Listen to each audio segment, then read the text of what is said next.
കേരള കോൺഗ്രസിന് എമ്മിന് ശക്തിയില്ല എന്നുള്ളതാണ്. UDF-ലേക്ക് വന്നാലും കാര്യമായി ഒന്നും ചെയ്യാൻ കഴിയില്ല, അണികൾ മുഴുവൻ UDF-നൊപ്പം തന്നെയാണ് ഇപ്പോഴും എന്നുള്ളൊരു ആരോപണമാണ്. അബു ജോൺ ജോസഫിന് കേരള കോൺഗ്രസ് എമ്മിനെ കുറിച്ച് നിശ്ചയമില്ലാത്തതുകൊണ്ട് അങ്ങനെ പറയുന്നതാണ്. അബു ശരിക്കും പറഞ്ഞാൽ പൊളിറ്റിക്സ് പറയുന്നതിന് പകരം ഇത്തരം പാർട്ടികളെ ഇങ്ങനെ അറ്റാക്ക് ചെയ്യുകയും അടിസ്ഥാനരഹിതമായ പ്രസ്താവന കൊടുക്കുകയും ചെയ്യുന്നത് ശരിയായ രീതിയല്ല. പാറയ്ക്കിട്ട് കടിച്ച് പല്ല് കളയുന്നതിന് തുല്യമാണ്. പാറയെ കടിച്ചാൽ പല്ല് പോകുന്നല്ലാതെ വേറെ ഫലമൊന്നുമില്ലല്ലോ. അപ്പോൾ ഈ അദ്ദേഹത്തിൻ്റെ വിലയിരുത്തൽ തികച്ചും തെറ്റാണ്. ഒന്ന്, UDF-ലേക്ക് വരാൻ ഞങ്ങൾ പിന്നെ തീരുമാനിച്ചിട്ടില്ല എന്ന് എത്രയോ പ്രാവശ്യം പറഞ്ഞു. ഞങ്ങൾ ഇടതുപക്ഷ ജനാധിപത്യ മുന്നണിയിൽ കംഫർട്ടബിളായി നിൽക്കുകയാണ്. ഞങ്ങൾ ഈ മുന്നണി തുടർന്ന് മുന്നോട്ട് പോവുകയാണ്. അത് പാർട്ടി ചെയർമാനും നേതാക്കളെല്ലാം പല പ്രാവശ്യം പറഞ്ഞു. പിന്നെയും ഇതെന്തിനാണ് പറയുന്നത് ഞങ്ങൾക്ക് മനസ്സിലാകുന്നില്ല. ഒന്ന്, അദ്ദേഹത്തിനൊരു ഭയം കാണും. കേരള കോൺഗ്രസ് ജോസഫ് ഗ്രൂപ്പിലേക്ക് മുന്നണിയിലേക്ക് വല്ലതും വന്നെങ്കിൽ, UDF-ലേക്ക് വന്നെങ്കിൽ പിന്നെ അവരപ്രസക്തമാകുമെന്ന ഭയം കൊണ്ടാവാം അദ്ദേഹത്തെ ഇങ്ങനെ പറയിപ്പിക്കുന്നത്. അബുവിനോട് ഞാൻ പറയുന്നു, അത് ഭയപ്പെടേണ്ട, ഞങ്ങളങ്ങ് വരുന്നില്ല. ഒന്ന്. രണ്ടാമത്തെ കാര്യം, ഒരു തെരഞ്ഞെടുപ്പിൻ്റെ തോൽവി മാത്രം വെച്ചൊരു പാർട്ടിയുടെ ശക്തി വിലയിരുത്താൻ കഴിയുമോ? അങ്ങനെയാണെങ്കിൽ ജോസഫ് ഗ്രൂപ്പിൻ്റെ ശക്തി എന്താ?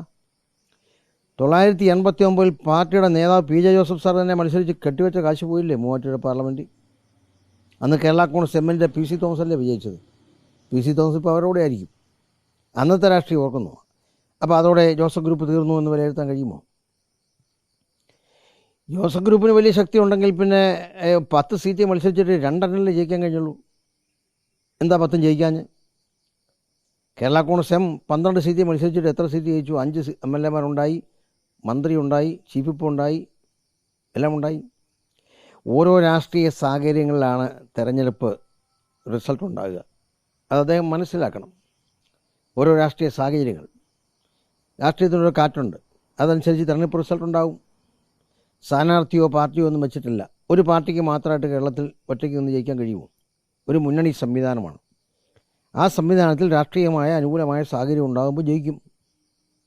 ഒരു സീറ്റ് തോറ്റു വന്നപ്പോൾ ശക്തിയില്ല എന്നൊക്കെ വിലയിരുത്തുന്നത് അദ്ദേഹത്തിൻ്റെ അറിവില്ലായ്മയാണെന്ന് എനിക്ക് പറയാൻ കഴിയും. പരിചയക്കുറവാണ്, പരിചയക്കുറവ്, രാഷ്ട്രീയത്തെക്കുറിച്ചുള്ള പരിചയക്കുറവ്. കേരള കോൺഗ്രസ് എമ്മിനെക്കുറിച്ച് അദ്ദേഹം അസസ്മെൻറ്റ് വളരെ തെറ്റാണ്. കേരള കോൺഗ്രസ് എം LDF വന്നതിന് ശേഷം ഉണ്ടായിട്ടുള്ള വിജയം ഞാൻ മുമ്പും പറഞ്ഞിട്ടുള്ളതാണ്. UDF കേരള കോൺഗ്രസ് എം നിന്നപ്പോൾ ജയിച്ച 49 സീറ്റ്, അതിൽ 51 സീറ്റ് LDF വന്നപ്പം പഞ്ചായത്തുകൾ, ഗ്രാമപഞ്ചായത്തുകൾ കേരള കോൺഗ്രസ് എം ജയിച്ചു. അണികളില്ലാഞ്ഞിട്ടാണ്. ഞാൻ CPയോട് മറുപടി പറഞ്ഞല്ലോ കഴിഞ്ഞ ദിവസം.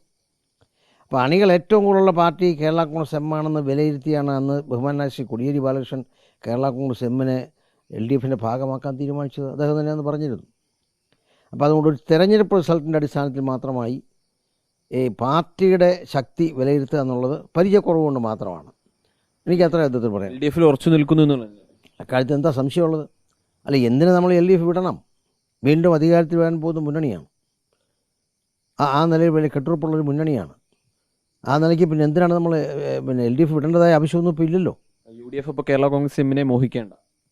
അല്ല, അത് UDF എന്ന് പറഞ്ഞാൽ ഇപ്പോൾ അബു അത് പറയുന്നു. പക്ഷേ ഇടയ്ക്കിടയ്ക്ക് കോൺഗ്രസ് കേരള കോൺഗ്രസ് എമ്മിനെ ക്ഷണിച്ചുകൊണ്ടിരിക്കുന്നു. അത് അദ്ദേഹം കേൾക്കുന്നില്ലേ? KPC പ്രസിഡന്റ്, ഓരോ നേതാക്കളും അനുദിനം CPI വരെ ക്ഷണിച്ചിരിക്കുകയാണ്, അടൂർ പ്രകാശ്.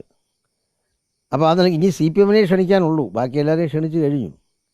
അപ്പോൾ ആ നിലയ്ക്കുള്ള ക്ഷണം അവിടെ നടക്കുമ്പോൾ ഇദ്ദേഹം പറയുന്ന ശക്തിയില്ലെന്നാണ്.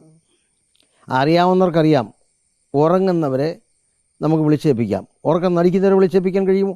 ഇത് ബോധപൂർവമായി കേരള കോൺഗ്രസിനെ മോശമാക്കാൻ അബുവിന് ആരോ കൊടുത്ത ഉപദേശം അനുസരിച്ച് അദ്ദേഹം പറയുന്നതാണ്. എനിക്ക് അദ്ദേഹത്തിന് കൊടുക്കാനുള്ള ഉപദേശം, കേരള കോൺഗ്രസ് എമ്മിനെ ഈ നിഴൽ യുദ്ധത്തിലേക്ക് പോകേണ്ട, കേരള കോൺഗ്രസ് എമ്മിനെ അറ്റാക്ക് ചെയ്യാതെ പൊതുവായ പൊളിറ്റിക്സ് പറഞ്ഞ് രാഷ്ട്രീയ പ്രവർത്തനം മുന്നോട്ട് കൊണ്ടുപോകുന്നതാണ് നല്ലതെന്നാണ് എനിക്ക് അദ്ദേഹത്തിന് നൽകാനുള്ളൊരു ഉപദേശം. ഈ രംഗത്ത് അദ്ദേഹത്തെക്കാൾ സീനിയോറിറ്റി ഉള്ള ഒരാളെന്ന നിലയിൽ, അദ്ദേഹത്തെക്കാൾ രാഷ്ട്രീയ പരിചയമുള്ള ആളെന്ന നിലയിൽ എനിക്ക് അദ്ദേഹത്തിന് കൊടുക്കാനുള്ള ഉപദേശം അതാണ്.